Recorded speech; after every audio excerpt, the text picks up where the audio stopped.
একা একা নিজের গান শোনার তার হয় না, কারণ অভিনয় থেকে অনেক আগেই নিজেকে গুটিয়ে নিয়েছেন। এবার গান বাজনা থেকেও প্রত্যাহার করে নেওয়ার আভাস দিয়েছেন তাহসান খান। এর পেছনে অন্যতম ফ্যাক্টর হিসেবে তুলে ধরেছেন মেয়ে বড় হচ্ছে। মানে তাহসান মিথিলা সংসারের একমাত্র সন্তান আয়রার কথা বোঝাতে চাইলেন তাহসান। যদিও বিচ্ছেদ পরবর্তী সময়ে আয়রা বড় হচ্ছে মায়ের সঙ্গে। তবে এই ইকুয়েশন ছাপিয়ে 22 সেপ্টেম্বর সকাল থেকে বড় খবর হয়ে ধরা দিয়েছে তাহসানের এমন ঘোষণা, মানে এটাই তার শেষ কনসার্ট কিংবা দ্রুতই গান থেকে নিজেকে সরিয়ে নেওয়ার সিদ্ধান্ত। তাহসান খান 25 বছরের সঙ্গীত জীবনে বিশেষ মুহূর্ত উদযাপন করতে বর্তমানে অস্ট্রেলিয়া সফরে আছেন। সেখানেই অবসরের ঘোষণা ও কারণ জানিয়ে হতচকিত করে দিলেন তাহসান।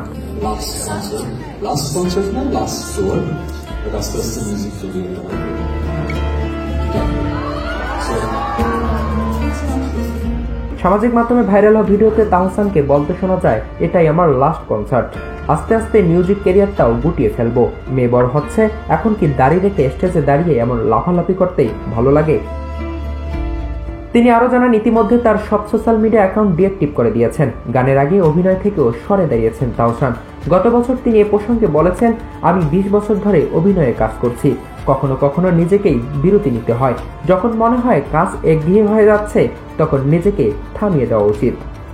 এরপর আর অভিনয়ে পাওয়া যায়নি তাহসানকে, তবে নতুন করে চমকে দেন বিয়ে করে। তাহসান খান সঙ্গীত জীবনে শুরু করেছিলেন 1998 সালের ব্যান্ড ব্ল্যাক এর মাধ্যমে। এরপর একক ক্যারিয়ার গড়ে তোলার পাশাপাশি তিনি কাজ করেছেন তাহসান অ্যান্ড দ্য সুফিস ব্যান্ডের সঙ্গে। বর্তমানে তিনি তাহসান অ্যান্ড দ্য ব্যান্ড নিয়ে দেশ বিদেশে বিভিন্ন কনসার্টে নিয়মিত পারফর্ম করে আসছিলেন।